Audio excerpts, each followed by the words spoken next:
How God sees things.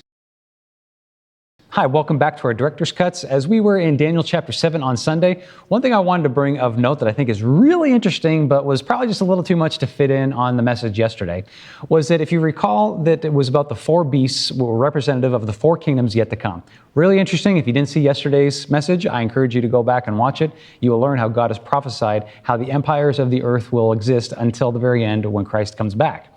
Now, what is interesting is this happened twice in the book of Daniel. Back in chapter 2, when Nebuchadnezzar has the dream of the statue that represented the kingdoms, and now we have God giving it to Daniel himself via a dream, talking about the beasts, the lion, the bear, the leopard, and this terrifying creature that he can't even describe.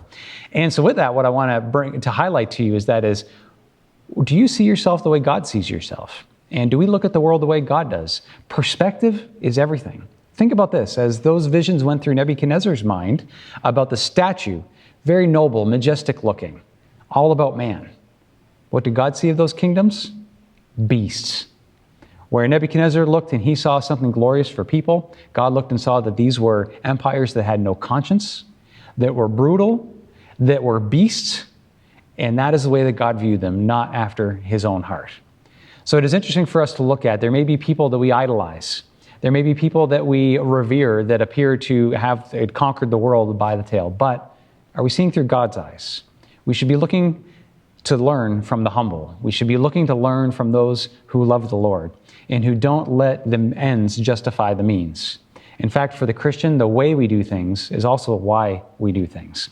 We should never do anything unscrupulous or mean or evil or violent because we want to see another outcome that we think is somehow good. So the ends do not justify the means. And where these kings of old, of these empires, used to laud themselves of how amazing they were, but yet the God of heaven only saw brute beasts bent on destruction, whom he destroyed and will destroy.